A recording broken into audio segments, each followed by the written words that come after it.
Рибарот и духот на шишето.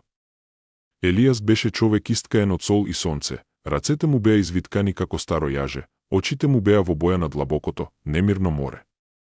50 години ги фрлаше своите мрежи во студената преградка на океанот покрај тивкото село Укхејвен. Некои денови изобилството беше богато, други денови само ветерот пееше во неговите едра, подсмевајки се на неговите празни корпи. Денес беше еден од оние сиромашни денови, кога остриот ветер ги бркаше рибите. Со воздишка Елијас го подготви своето последно фрлање. Мрежата, излитена и закрпена, се виткаше над брановите. Кога почна да ја влече, почувствува необичен отпор. Не беше френетична борба на голем улов, туку мртов, тежок влечен материјал. Неговите надежи се зголемија, а потоа се намалија додека ја влечеше мрежата поблиску. Заплеткано меѓу неколку слаби скуши беше древно шише обложено со школки. Беше направено од темно, вртложечко стакло, премногу тешко и чудно обликувано за да биде вообичаено фрлање. Љубопитноста го разбуди, па Елијас го остави настрана, завршувајќи го својот оскуден ден. Назад на брегот, под трепкачката светлина на неговата кабинска ламба, тој макотрпно ги искрши морските вегетации. Под нив, бледи, мистериозни символи светеа со бледа, внатрешна светлина. Затка, како скаменето дрво, му ја запечати устата. Со грчење на напор, тој се извитка и повлече. Шепот излезе, студ му ја погали кожата, а потоа, со тивко пукање, облакот треперлив, смарагно-зелен чад се изви од шишето. Чадот се спои, извиткувајќи се во форма на суштество исткаено од звездена светлина и алги. Духот на шишето, Ксилос, неговите очи, древни и знаечки, беа вперени во Елијас. Конечно слободен, глас како воздишка од длабокото море одекна во неговата мала кабина. За твојата добрина, смртнику, ти исполнувам 3 желби. Но бирај мудро, бидејќи плимата и осеката на судбината не се враќаат во минатото. Елијас и покрај своите години беше изненаден. 3 желби. Мислеше на својот истрошен чамец, празните пазари, болката во коските. Сакам, конечно изговори, моите мрежи секогаш да бидат полни, преполни со најубавите риби што ги нуди морето. Ксилос кимна со главата, слаб трепет што се пробиваше по неговата форма.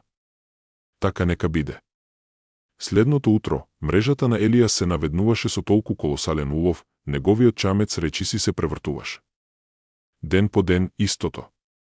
Неговиот углед растеше, но исто така и зависта на другите рибари. Селскиот пазар се преполни, цените на рибата паднаа, а наскоро и другите чамци станаа излишни. Елијас, иако богат со риба, почувствува празнина. Неговите соседи се оддалечија, а нивната екзистенција беше загрозена од неговата бескрајна дарежливост. Ова не е во ред, му призна Елијас на Ксилос таа вечер. Мојата желба им донесе тешкоти и на другите. Мојата втора желба е за просперитет за целиот Укхејвен. Нека секој чамец биде полн, секое семејство напредува во хармонија. Духот зуеше. Како што наредуваш. Верен на желбата, Укхејвен процвета.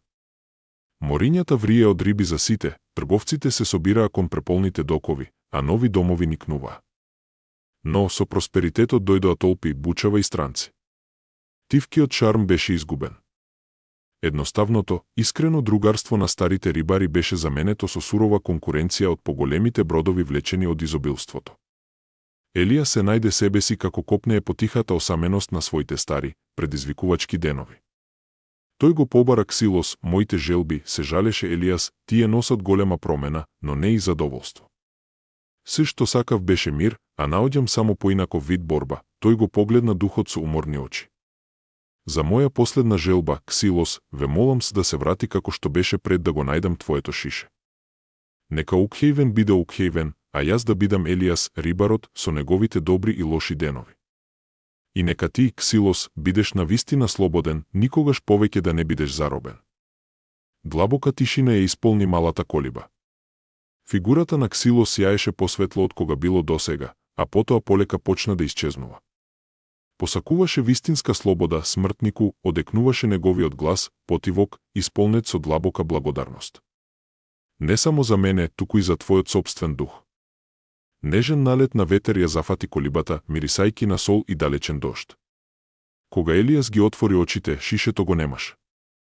Се огледа околу својот едноставен дом, а потоа кон морето осветлено од зори.